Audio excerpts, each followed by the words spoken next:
नमस्कार दोस्तों, प्रभा चिंतन में स्वागत है। आज सुनिए मुंशी प्रेमचंद जी की लिखी कहानी अनाथ लड़की। सेठ पुरुषोत्तम दास पूना की सरस्वती पाठशाला का मुआयना करने के बाद बाहर निकले तो एक लड़की ने दौड़कर उनका दामन पकड़ लिया। सेठ जी रुक गए और मोहब्बत से उसकी तरफ देखकर पूछा, क्या नाम है? लड़की ने जवाब दिया, रोहिणी। सेठ जी ने उसे गोद में उठा लिया और बोले, तुम्हें कुछ इनाम मिला? लड़की ने उनकी तरफ बच्चों जैसी गंभीरता से देखकर कहा, तुम चले जाते हो, मुझे रोना आता है, मुझे भी साथ लेते चलो। सेठ जी ने हंसकर कहा, मुझे बड़ी दूर जाना है, तुम कैसे चलोगी? रोहिणी ने प्यार से उनकी गर्दन में हाथ डाल दिए और बोली, जहाँ तुम जाओगे वहीं मैं भी चलूंगी, मैं तुम्हारी बेटी होंगी। मदरसे के अफसर ने आगे बढ़कर कहा, इसका बाप साल भर हुआ नहीं रहा, माँ कपड़े सीती है, बड़ी मुश्किल से गुजर होती है। सेठ जी के स्वभाव में करुणा बहुत थी। यह सुनकर उनकी आंखें भर आईं। उस भोली प्रार्थना में वह दर्द था जो पत्थर से दिल को पिघला सकता है। बेकसी और यमती को इससे ज्यादा दर्दनाक ढंग से जाहिर करना नामुमकिन था। उन्होंने सोचा, इस नन्हे से दिल में ना जाने क्या अरमान होंगे और लड़कियां अपने खिलौने दिखाकर कहती होंगी, यह मेरे बाप ने दिया है। वह अपने बाप के साथ मदरसे आती होंगी, उसके साथ मेलों में जाती होंगी और उनकी दिलचस्पियों का जिक्र करती होंगी। यह सब बातें सुन सुनकर इस भोली लड़की को भी ख्वाहिश होती होगी कि मेरा बाप होता। माँ की मोहब्बत में गहराई और आत्मिकता होती है जिसे बच्चे समझ नहीं सकते। बाप की मोहब्बत में खुशी और चाव होता है जिसे बच्चे खूब समझते हैं। सेठ जी ने रोहिणी को प्यार से गले लगा लिया और बोले, अच्छा, मैं तुम्हें अपनी बेटी बनाऊंगा, लेकिन खूब जी लगा कर पढ़ना। अब छुट्टी का वक्त आ गया है, मेरे साथ आओ, तुम्हारे घर पहुंचा दूं।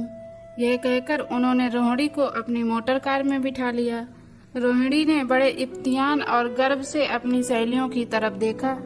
उसकी बड़ी बड़ी आंखें खुशी से चमक रही थी और चेहरा चांदनी रात की तरह खिला हुआ था। सेठ ने रोहिणी को बाजार की खूब सैर कराई और कुछ अपनी पसंद से कुछ उसकी पसंद से बहुत सी चीजें खरीदी। यहाँ तक कि रोहिणी बातें करते करते कुछ थक सी गई और खामोश हो गई। उसने इतनी चीजें देखी और इतनी बातें सुनी कि उसका जी भर गया। शाम होते होते रोहिणी के घर पहुँचे और मोटर कार से उतरकर रोहिणी को अब कुछ आराम मिला।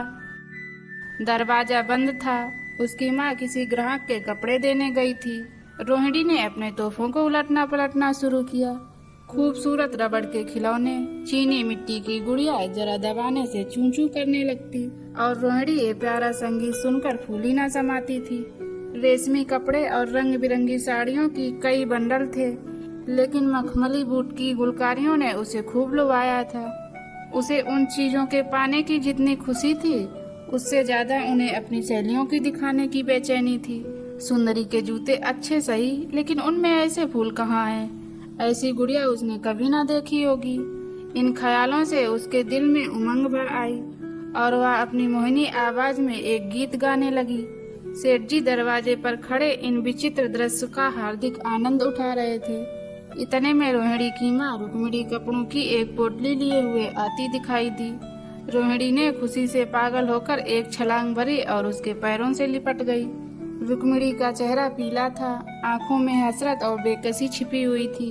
गुप्त चिंता का सजीव चित्र मालूम होती थी, जिसके लिए जिंदगी में कोई सहारा नहीं। मगर रोहिणी को जब उसने गोद में उठाकर प्यार से चूमा तो जरा देर में उसकी आंखों में उम्मीद और जिंदगी की झलक दिखाई दी। मुरझाया हुआ फूल सा चेहरा खिल गया। बोली, आज तू इतनी देर तक कहाँ रही? मैं तुझे ढूंढने पाठशाला गई थी। रोहिणी ने हुक्म कर कहा, मैं मोटर कार पर बैठकर बाजार गई थी, वहाँ से बहुत अच्छी अच्छी चीजें लाई हूँ। वह देखो कौन खड़ा है। माँ ने सेठ जी की तरफ ताका और लज्जा कर सिर झुका लिया। बरामदे में पहुँचते ही रोहिणी माँ की गोद से उतरकर सेठ जी के पास गई और अपनी माँ को यकीन दिलाने के लिए भोलेपन से बोली, क्यों, तुम मेरे बाप हो ना? सेठ जी ने उसे प्यार करके कहा, हाँ, तुम मेरी बेटी हो। रोहिणी ने उनके मुंह की तरफ याचना भरी आंखों से देखकर कहा, अब तुम यहीं रोज रहा करोगे। सेठ जी ने उसके बाल सुलझाकर जवाब दिया, मैं यहाँ रहूंगा तो काम कौन करेगा। मैं तुम्हें कभी कभी देखने आया करूंगा, लेकिन वहाँ से तुम्हारे लिए अच्छी अच्छी चीजें भेजूंगा। रोहिणी कुछ उदास सी हो गई। इतने में उसकी माँ ने मकान का दरवाजा खोला और बड़ी फुर्ती से मैले बिछौने और फटे हुए कपड़े समेटकर कोने में डाल दिए कि कहीं सेठ जी की निगाह उन पर ना पड़ जाए। यह स्वाभिमान स्त्रियों की खास अपनी चीज है। नहीं, रुक्मिणी अब इस सोच में पड़ी थी कि मैं इनकी क्या खातिर तवज्जो करूं। उसने सेठ जी का नाम सुना था। उसका पति हमेशा उनकी बड़ाई किया करता था। वह उनकी दया और उदारता की चर्चाएं अनेकों बार सुन चुकी थी। वह उन्हें अपने मन का देवता समझा करती थी। उसे क्या उम्मीद थी कि कभी उसका घर भी उसके कदमों से रोशन होगा, लेकिन आज जब वह शुभ दिन संयोग से आया तो वह इस काबिल भी नहीं कि उन्हें बैठने के लिए मोड़ा दे सके। घर में पान और इलायची भी नहीं। वह अपने आंसुओं को किसी तरह रोक ना सकी। आखिर जब अंधेरा हो गया और पास के ठाकुर द्वारे से घंटे और नगाड़ों की आवाजें आने लगी, तो उन्होंने जरा ऊंची आवाज में कहा, भाई जी, अब मैं जाता हूँ। मुझे अभी यहाँ बहुत काम करना है। मेरी रोहिणी को कोई तकलीफ ना हो। मुझे जब मौका मिलेगा उसे देखने आऊँगा। उसके पालने पोसने का काम मेरा है और उसे मैं बहुत खुशी से पूरा करूँगा। उसके लिए अब तुम फिक्र मत करो। मैंने उसका वजीफा बांध दिया है और यह उसकी पहली किस्त है। यह कहकर उन्होंने अपना खूबसूरत बटुआ निकाला और रुक्मिणी के सामने रख दिया। गरीब औरत की आंखों में आंसू जारी थे। उसका जी बरबस चाहता था कि उसके पैरों को पकड़कर खूब रोए।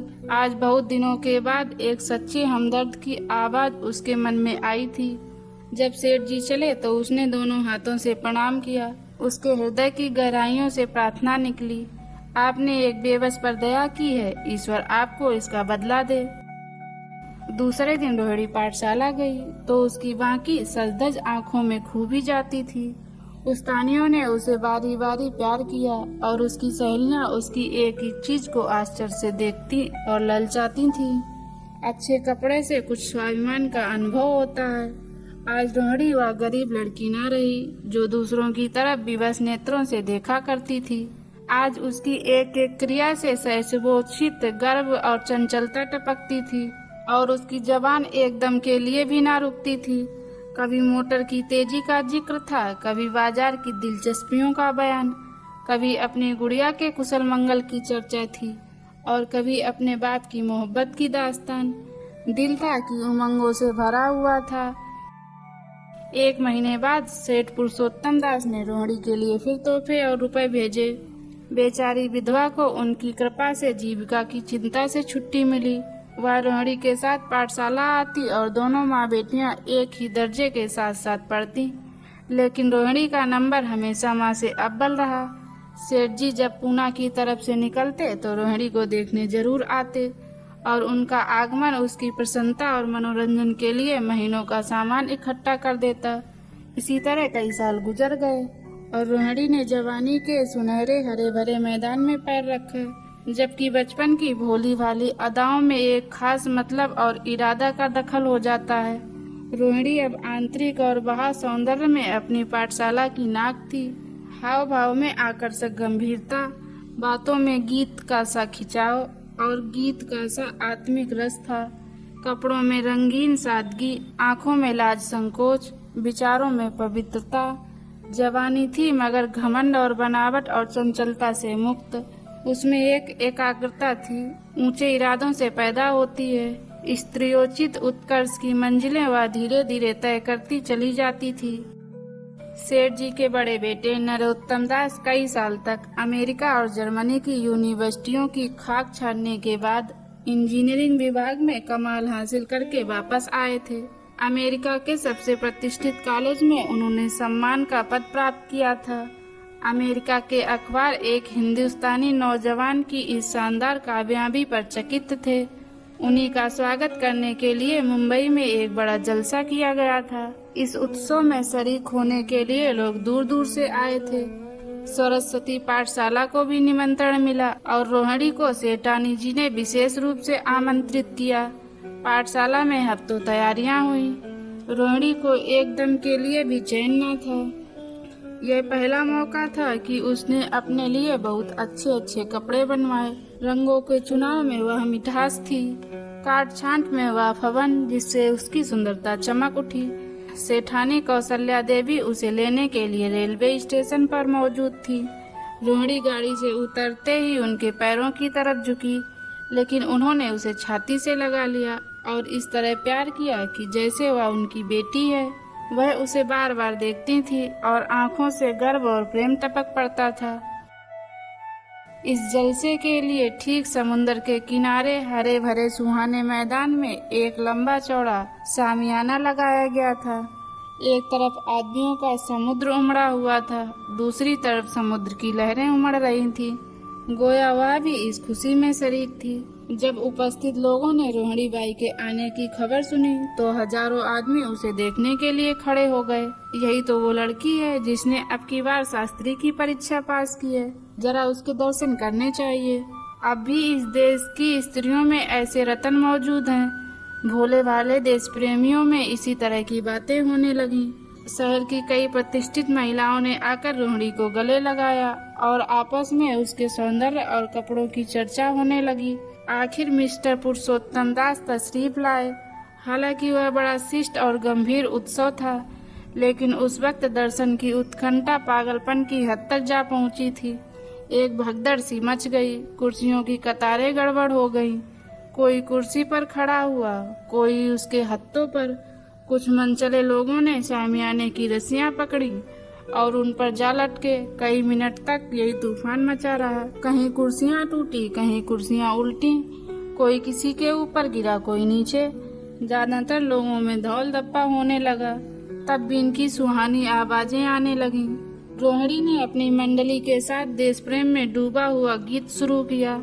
सारे उपस्थित लोग बिल्कुल शांत थे और उस समय वह सुरीला राग, उसकी कोमलता और स्वच्छता, उसकी प्रभावशाली मधुरता, उसकी उत्साह भरी वाणी दिलों पर वह नशा सा पैदा कर रही थी, जिससे प्रेम की लहरें उठती हैं, जो दिल से बुराइयों को मिटा देती हैं और उससे जिंदगी की हमेशा याद रहने वाली यादगारें पैदा हो जाती हैं। गीत बंद होने पर तारीफ की एक आवाज न आई, वही ताने कानों में अब तक गूंज रही थी।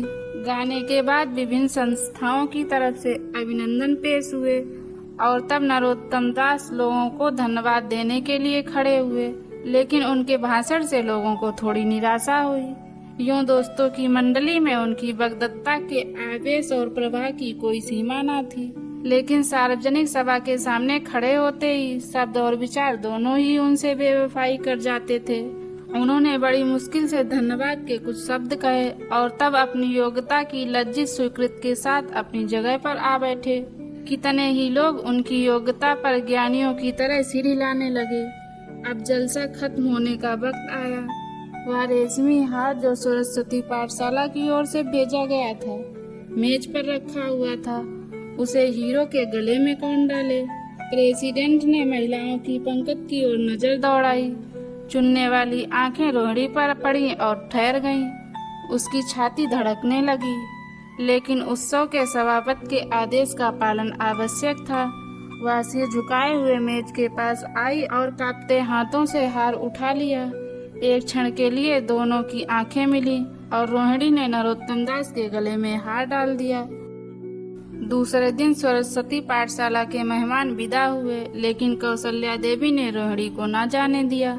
बोली, अभी तुम्हें देखने से जी नहीं भरा। तुम्हें यहाँ एक हफ्ता रहना होगा। आखिर मैं भी तो तुम्हारी माँ हूँ। एक माँ से इतना प्यार और दूसरी माँ से इतना अलगाव। रोहिणी कुछ जवाब न दे सकी। यह सारा हफ्ता कौशल्या देवी ने उसकी विदाई की तैयारियों में खर्च किया। 7वें दिन उसे विदा करने के लिए स्टेशन तक आई। चलते वक्त उससे गले मिली और बहुत कोशिश करने पर भी आंसुओं को न रोक सकी। नरोत्तम दास भी आए थे। उनका चेहरा उदास था। कौशल्या ने उनकी तरफ सहानुभूति आंखों से देखकर कहा, मुझे तो यह ख्याल ही नहीं रहा। रोहिणी क्या यहाँ से पूना तक अकेली जाएगी? क्या हर्ज है, तुम ही चले जाओ। शाम की गाड़ी से लौट आना। नरोत्तम दास के चेहरे पर खुशी की लहर दौड़ गई, जो इन शब्दों में छिप ना सकी। अच्छा, मैं ही चला जाऊंगा। वह इस फिक्र में थे कि देखें विदाई की बातचीत का मौका भी मिलता है या नहीं। अब वह खूब जी भरकर अपना दर्द दिल सुनाएंगे और मुमकिन हुआ तो लाज संकोच को जो उदासीनता के पर्दों में छिपी हुई है मिटा देंगे। रुक्मिणी को अब रोहिणी की शादी की फिक्र पैदा हुई। पड़ोस की औरतों में इसकी चर्चा होने लगी थी। लड़की इतनी सियानी हो गई है, अब क्या बुढ़ापे में ब्याह होगा। कई जगह से बात आई, उनमें कुछ बड़े प्रतिष्ठित घराने थे, लेकिन जब रुक्मिणी उन पैमानों को सेठ जी के पास भेजती तो वे यही जवाब देते कि मैं खुद फिक्र में हूँ। रुक्मिणी को उनकी यह टाल मटोल बुरी मालूम होती थी। रोहिणी को मुंबई से लौटे महीना भर हो चुका था। एक दिन वह पाठशाला से लौटी तो उसे अम्मा की चारपाई पर एक खत पड़ा हुआ मिला। रोहिणी पढ़ने लगी। लिखा था, बहन, जब से मैंने तुम्हारी लड़की को मुंबई में देखा है मैं उस पर रीझ गई हूँ। अब उसके बगैर मुझे चैन नहीं है। यह मेरा सौभाग्य होगा कि वह मेरी बहू बन सके। मैं गरीब हूँ, लेकिन मैंने सेठ जी को राजी कर लिया है। तुम भी मेरी यह विनती कबूल करो। मैं तुम्हारी लड़की को चाहे फूलों की सेज पर ना सुला सकूं, लेकिन इस घर में एक एक आदमी उसे आंखों की पुतली बनाकर रखेगा। अब रहा लड़का, माँ के मुंह से लड़के का बखान कुछ अच्छा नहीं मालूम होता, लेकिन यह कह सकती हूँ कि परमात्मा ने यह जोड़ी अपने हाथों से बनाई है। सूरत में, स्वभाव में, विद्या में, हर दृष्टि से वह रोहिणी के योग्य है। तुम जैसे चाहो अपना इम्तिहान कर सकती हो। जवाब जल्द देना। और ज्यादा क्या लिखूं? नीचे थोड़े से शब्दों में सेठ जी ने उस पैगाम की सिफारिश की थी। रोहिणी गालों पर हाथ रखकर सोचने लगी। नरोत्तम दास की तस्वीर उसकी आंखों के सामने आ खड़ी हुई। उनकी वह प्रेम विवाह की बातें, जिनका सिलसिला मुंबई से पूना तक नहीं टूटा था, कानों में गूंजने लगी। उसने एक ठंडी सांस ली और उदास होकर चारपाई पर लेट गई। सरस्वती पाठशाला में एक बार फिर सजावट और सफाई के दृश्य दिखाई दे रहे हैं। आज रोहिणी की शादी का शुभ दिन। शाम का वक्त, बसंत का सुहाना मौसम। पाठशाला के दारो दीवार मुस्कुरा रहे हैं और हरा भरा बगीचा फूला नहीं समाता। चंद्रमा अपनी बारात लेकर पूरब की तरफ से निकला। उसी वक्त मंगलाचरण का सुहाग राग उस रूपहाली चांदनी और हल्के हल्के हवा के झोंकों में लहरें मारने लगा। दूल्हा आया। उसे देखते ही लोग हैरत में आ गए। यह नरोत्तम दास थे। दूल्हा मंडप के नीचे गया। रोहिणी की माँ अपने को रोक न सकी। उसी वक्त जाकर सेठ जी के पैर पर गिर पड़ी। रोहिणी की आंखों से प्रेम और आनंद के आंसू बहने लगे। मंडप के नीचे हवन कुंड बना था। हवन शुरू हुआ। खुशबू की लपटें हवा में उठी और सारा मैदान महक गया। लोगों के दिलो दिमाग में ताजगी की उमंग पैदा हुई। फिर संस्कार की बारी आई। दूल्हा और दुल्हन ने आपस में हमदर्दी, जिम्मेदारी और वफादारी के पवित्र शब्द अपनी जवानों से कहे। विवाह की वह मुबारक जंजीर गले में पड़ी, जिसमें वजन है, शक्ति है, पाबंदियां हैं, लेकिन वजन के साथ सुख और पाबंदियों के साथ विश्वास है। दोनों दिलों में उस वक्त नई बलवान आत्मिक शक्ति की अनुभूति हो रही थी। जब शादी की रस्में खत्म हो गईं, तो नाच गाने की मंजिश का दौर आया। मोहक गीत गूंजने लगे। सेठ जी थककर चूर हो गए थे। जरा दम देने के लिए बगीचे में जाकर एक बेंच पर बैठ गए। ठंडी ठंडी हवा आ रही थी। एक नशा सा पैदा करने वाली शांति चारों तरफ छाई हुई थी। उसी वक्त रोहिणी उनके पास आई और उनके पैरों से लिपट गई। सेठ जी ने उसे उठाकर गले से लगा लिया और हंसकर बोले, क्यों, अब तो तुम मेरी अपनी बेटी हो गई। दोस्तों, ये कहानी आपको कैसी लगी हमें कमेंट के माध्यम से बताइए और चैनल को सब्सक्राइब करना मत भूलिएगा। मिलते हैं एक नई कहानी में। तब तक के लिए जय हिंद।